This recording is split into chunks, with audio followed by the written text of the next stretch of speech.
Hello everyone, आज की इस वीडियो में हम लोग 10वीं कक्षा के संस्कृत का ऐसा इम्पोर्टेंट वीवीआई 70 क्वेश्चन को देखेंगे जो कि आपके मैट्रिक बोर्ड परीक्षा 2023 के लिए काफ़ी इम्पोर्टेंट है। यदि आप भी 10वीं कक्षा के स्टूडेंट हैं और आप भी सर मैट्रिक एग्जाम 2023 में देने वाले हैं तो आज की इस वीडियो को शुरू से लेकर अंत तक ज़रूर देखिएगा। तो चलिए फ्रेंड्स, बिना समय गवाए पहला क्वेश्चन का आंसर देख लेते हैं। है दोस्तों, आज का पहला सवाल क्वेश्चन नंबर 2 कहता है कि महान लोग संसार रूपी सागर को कैसे पार करते हैं। तो देखिए, यदि आप 10वीं कक्षा के संस्कृत का पहला चैप्टर मंगलम पाठ का अध्ययन किए होंगे तो मंगलम पाठ का जो 5वां श्लोक है कहता है कि विदा हमेतम पुरुषम महानतम परस्पराद विदित्वमेति मृत्युमेति नान्य विद्ये अनाय। अर्थात उसे बताया गया है कि वेद उस महान पुरुष के समान है। वेद की ज्ञानता को जानकर तमाम व्यक्ति मृत्यु पर भी विजय प्राप्त कर सकता है। मृत्यु पर विजय प्राप्त करने का इससे बढ़िया कोई अन्य मार्ग नहीं है। तो आसान शब्द में इस क्वेश्चन का आंसर लिखिएगा कि श्वेतास उपनिषद में ज्ञानी और अज्ञानी लोग में अंतर स्पष्ट करते हुए महर्षि वेद व्यास कहते हैं कि अज्ञानी लोग अंधकार के समान होते हैं और ज्ञानी लोग प्रकाश के समान होते हैं। इसे समझकर ज्ञानी लोग जो होते हैं यानी महान जो लोग होते हैं इसे समझकर मृत्यु पर विजय प्राप्त कर जाते हैं, क्योंकि संसार रूपी सागर को पार करने का इससे बढ़िया कोई अन्य मार्ग नहीं है। तो यहाँ से मैट्रिक एग्जाम पेपर में ऑब्जेक्टिव सवाल पूछे जाते हैं कि मंगलम पाठ में कितने मंत्र हैं। तो याद रखिएगा, मंगलम पाठ में कुल 5 मंत्र संकलित है और मंगलम पाठ रचनाकार कौन है तो महर्षि वेद व्यास जी हैं। अब देखिए, अगला सवाल शास्त्रकारा पाठ से लिया गया है और कहता है कि शास्त्रकारा पाठ में वर्णित वैज्ञानिक शास्त्रों पर प्रकाश डाले। तो आसान शब्द में इसका आंसर लिखिएगा कि प्राचीन भारत में विज्ञान की विभिन्न शाखाओं में शास्त्रों की स्थापना हुई है। यानी प्राचीन काल में जितने भी विज्ञान के अलग अलग शाखाएं थी उन्हीं शाखाओं के माध्यम से शास्त्रों की स्थापना हुई है। आयुर्वेद में चरक संहिता सुश्रुत संहिता के शास्त्रकार नाम से ही प्रसिद्ध है। वहीं पर रसायन विज्ञान की बात करें तो रसायन विज्ञान और भौतिक विज्ञान अंतर्भूत है। ज्योतिष शास्त्र से खगोल विज्ञान हो गया, गणित इत्यादि हो गया।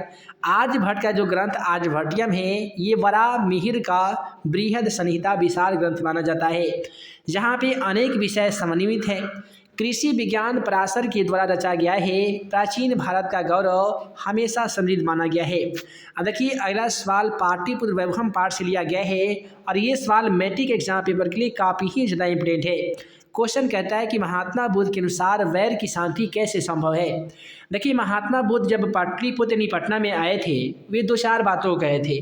वे बोले थे कि पाटलिपुत्र यानी जो पटना वर्तमान में यानी आगे चलकर यह नगर भविष्य में महानगर तो होगा, लेकिन यह नगर बाढ़ से, अग्नि यानी आग लगी से और युद्ध की डर से हमेशा पीड़ित रहेगा। कहीं ना कहीं उनकी कही गई बात वर्तमान समय में सही साबित होते दिख रही है। तो यहाँ पे क्वेश्चन करता है कि महात्मा बुद्ध के अनुसार वैर और अवैर में शांति में कैसे संभव है।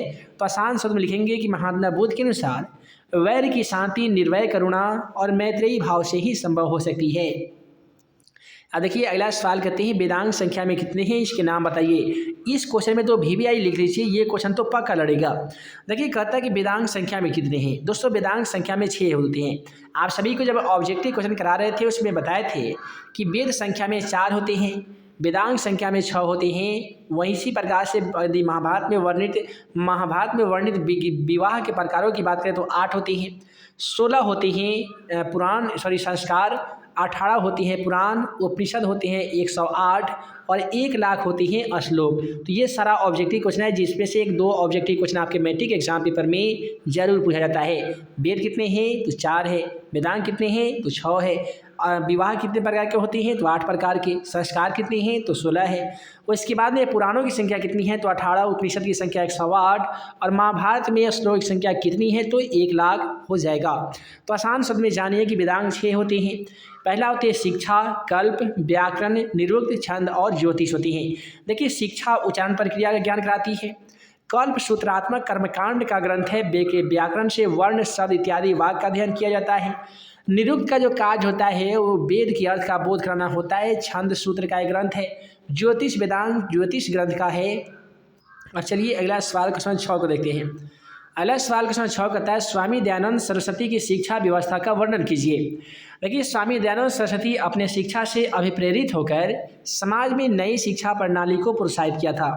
वैदिक साहित्य के साथ साथ पाश्चात्य वैज्ञानिक शिक्षा को आवश्यक मानते हुए वे नई शिक्षा व्यवस्था आरंभ की। उन्होंने अपनी शिक्षा में स्त्री शिक्षा, छुआछूत, बाल विवाह और कर्मकांड का निषेध किया था। आप सभी को बता दें कि अगला सवाल कहता है कि भारत में पाठ के आधार पर भारत की मूल्यों का विशेषताओं पर प्रकाश डालिए। देखिए, भारत का प्रकृति सौंदर्य स्वर्ग जैसा है, यानी भारत की प्रकृति की बात करेंगे तो कोई स्वर्ग से कम नहीं है। यहाँ पे देवताओं, ऋषियों या महापुरुषों का अवतरण भूमि है, यानी भारत की भूमि एक ऐसी भूमि है जहाँ पे बड़े से बड़े देवता अवतार लिए थे, यानी ये अवतरण भूमि है। इसकी महिमा विष्णु पुराण और भागवत पुराण में भी देखने को मिलती है, यानी भारत देश की जो महिमा है इसका गुणगान विष्णु पुराण और भागवत पुराण में भी देखने को मिलता है। इस भूमि पर जन्म लेने वाला यानी अवतरित होने वाला मनुष्य निश्चय ही धन्य है। हमारी भारत भूमि रम्य रूपा और विशाल एवं कल्याणप्रद मानी जाती है। आप सभी बता दें कि अत्यंत शोभनीय और संसार का गौरव भारत हम सबों के लिए हमेशा पूजनीय है।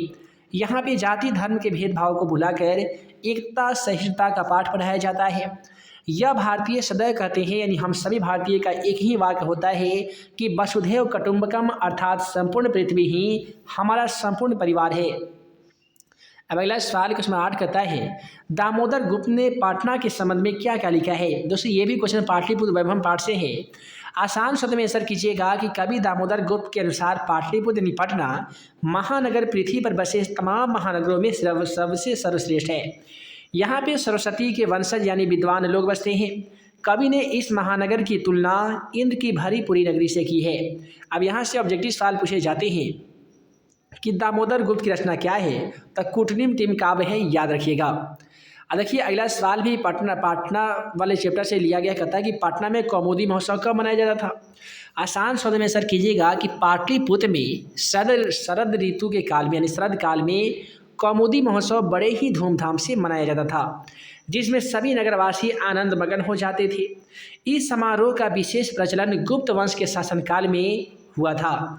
आजकल जिस प्रकार से दुर्गा पूजा काफ़ी ही धूमधाम से मनाया जाता है, उसी प्रकार से प्राचीन काल में कौमुदी महोत्सव बड़े ही धूमधाम से मनाया जाता था। अब यहाँ से 2-3 ऑब्जेक्टिव सवाल एग्जाम पेपर में टकराए थे कि कौमुदी महोत्सव किस वंश के काल से मनाया जाता था, तो याद रखिएगा गुप्त वंश के काल शासन काल में मनाया जाता था। किस ऋतु में मनाया जाता था, तो शरद ऋतु में मनाया जाता था। और ये जो कौमुदी महोत्सव होता था ये देखने में कैसा रहता था, तो आज यानी वर्तमान समय में जिस प्रकार से हिंदू धर्म के मानने वाले तमाम लोग दुर्गा पूजा को बड़े ही धूमधाम से मनाया करते हैं, उसी प्रकार से शरद ऋतु में गुप्त वंश के शासनकाल में कौमुदी महोत्सव बड़े ही धूमधाम से मनाया जाता था। अब अगला सवाल कहता है नीति श्लोक का पाठ के आधार पर मूर्ख का लक्षण लिखिए।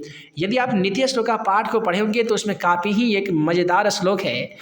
वो श्लोक कुछ इस प्रकार है, अनाहुता प्रविशति अपृष्टो बहुभाषते अविश्वस्ते विश्वस्ति मूढ़ चेता नराधम।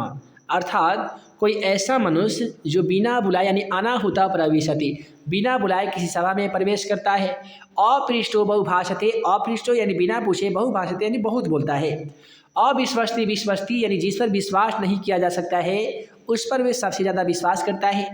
ऐसे व्यक्तियों को ही नीति श्लोक का पाठ में नराधम यानी मूर्ख कहा गया है। तो यहाँ पे आसान शब्द में ऐसा लिखिएगा कि मूर्ख हृदय वाला अधम मनुष्य बिना बुलाए भीतर चला आता है, बिना पूछे ही बहुत बोलता है और अविश्वसनीय पुरुष पर भी विश्वास करता है। ऐसे व्यक्तियों को ही नीति श्लोक का पाठ में नीतिकारों के द्वारा अधम यानी मूर्ख कहा गया है।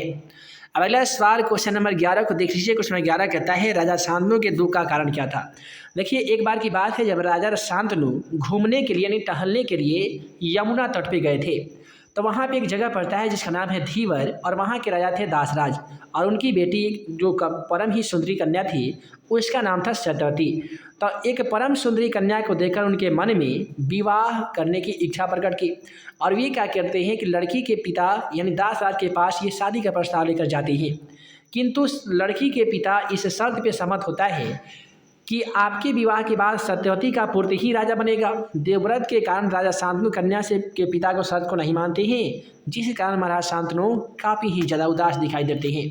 तो इस प्रकार से आज की इस वीडियो में हम आप सभी को बताए हैं 10वीं कक्षा के संस्कृत का 11 ऐसा इम्पोर्टेंट वीवीआई क्वेश्चन जो कि आपके मैट्रिक बोर्ड परीक्षा 2023 के लिए काफ़ी ही ज़्यादा इंपॉर्टेंट था। आशा करते हैं कि आज का वीडियो आप सभी को पसंद आया हो। दोस्तों वीडियो पसंद आया हो तो वीडियो को लाइक कीजिएगा, अपने दोस्तों में शेयर कीजिएगा। नए होंगे चैनल पे तो आप हमारे YouTube channel math and magic tips को सब्सक्राइब करना बिल्कुल ना भूलिएगा। तो हम जल्द मिलेंगे अगले वीडियो में नए वीवीआई क्वेश्चन के साथ। तब तक के लिए आप सभी को वीडियो देखने के लिए बहुत बहुत धन्यवाद।